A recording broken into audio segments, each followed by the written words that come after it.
normal na umiinit yung preno o yung ating disc brake sa ating kotse.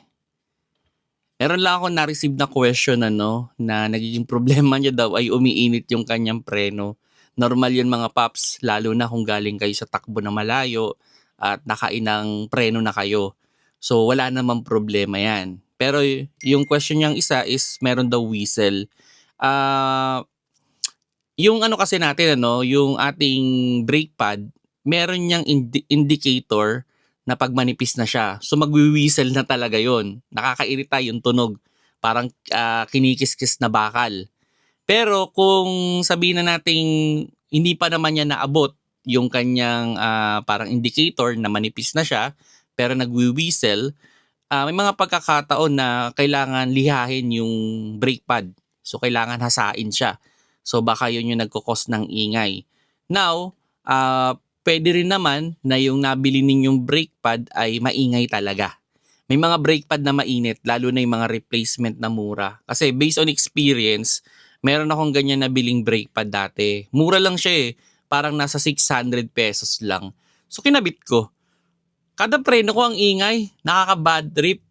So eventually, mga ilang araw lang, pinalitan ko na rin. So yun, kung magpapalit kayo ng brake pad, well-researched din dapat kung replacement. Kasi original, di naman iingay yan eh. Pero kung replacement, hanap kayo ng brand na mura na okay.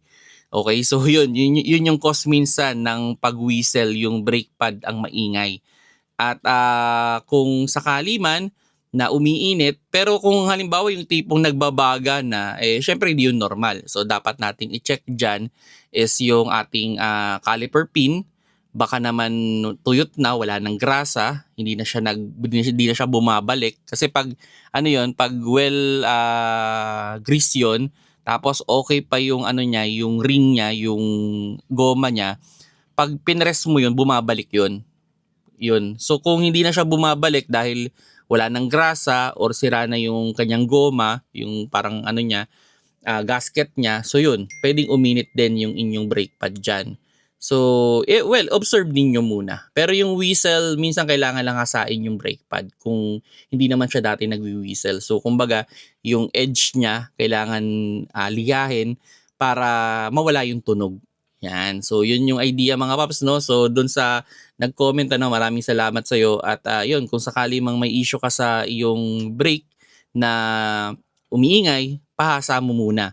Kung sakaling kapapalit mo lang yan at maingay din talaga siya, well, baka yung brake pad mo yung nabili mong maingay. So, kailangan mo siyang palitan kung naiirita ka na dyan. Okay? So, yun mga paps, no? Yun yung related dun sa pag-init ng preno at pag-ingay ng preno.